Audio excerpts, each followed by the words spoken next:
Congratulations on being part of this series. It's amazing. Talk about first your characters and why is it so exciting to be part of this project? Why isn't it?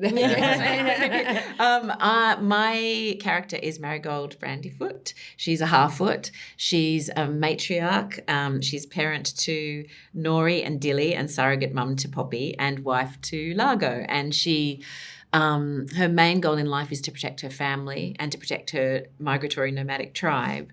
But she is facing some challenges in that department lately, thanks to her inquisitive daughter, Nori.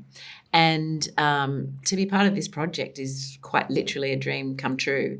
I'm a big lover of fantasy, have been all my life, and it's like stepping into one of my books. It's completely magical. I play Queen Regent MIRIEL, and she is the leader of the island kingdom of Numenor. Numenor is essentially Tolkien's take on the legend of Atlantis. So it's a civilization that is very advanced at the height of its power, but ultimately has a tragic ending. And she is someone who is thoughtful, has a strong moral center, and really wants to maintain the peace and stability and guide her people through the changes in society. I play Elrond, and I think that the most exciting thing about being involved with Tolkien or enjoying Tolkien is the fact that it's limitless. It is a truly immersive world. And I think what people love so much about Tolkien is the way that he writes it. It's kind of observationist, kind of.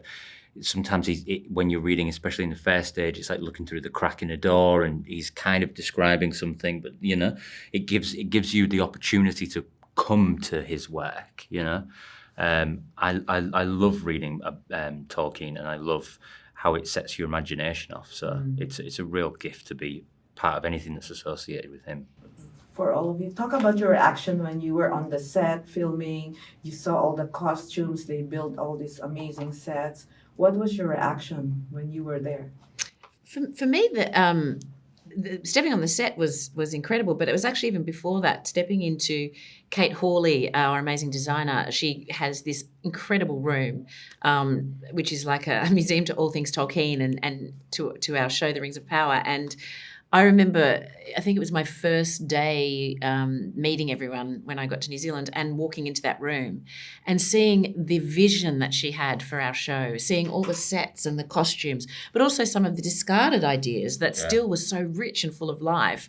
I mean, I could have stayed in there all day. I thought it was astonishing, the depth of her imagination and her scope and what we were about to embark on. I mean, I remember going, this is like a dream. It was amazing. Yeah, I remember my first day. I had a very unique first day of filming because I got to film on top of a mountain. So I was helicoptered to a mountaintop.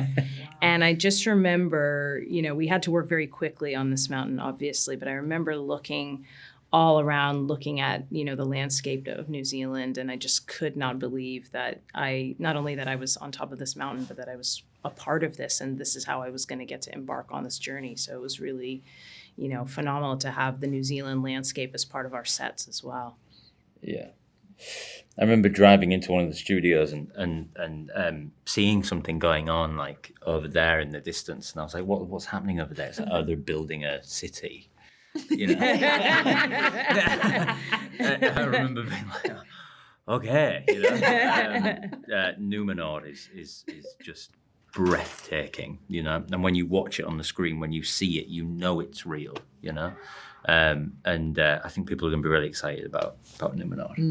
And you got goosebumps when you found out it was your set.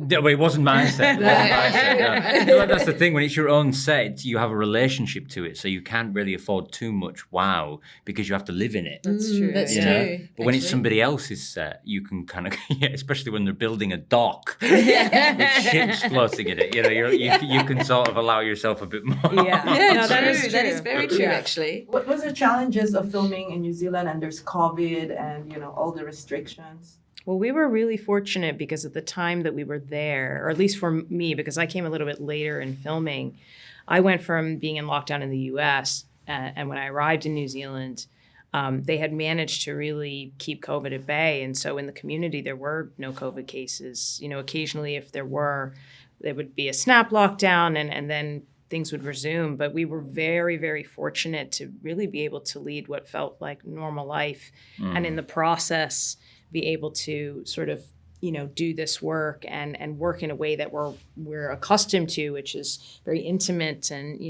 being close together. So we were really, really lucky, but definitely a challenge, in order to be able to do that. New Zealand had a closed border. So, once we were there for the duration. So, I think there was that challenge of, not having family or friends being able to come and visit or being able to leave. But I think that allowed us to really hone in on this work and be in this Middle Earth bubble, really.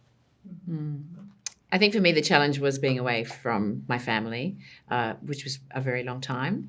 But then as Cynthia has said, that meant that we were working together much more closely than we might otherwise have done. And then this wonderful group of people became my family. And so that was incredible. And that was actually a benefit to the show too, I think. The other challenge for me personally was the mud. We had a lot of mud in the Half-Foot encampments. We were constantly in mud with our feet and mud was a thing. And so that was another challenge. But again, it became part of our world because that's what the Half-Foots would actually have to be living in and walking through. And so what first was a challenge actually became a massive benefit to the creation of the characters. Okay. Well, thank you very much for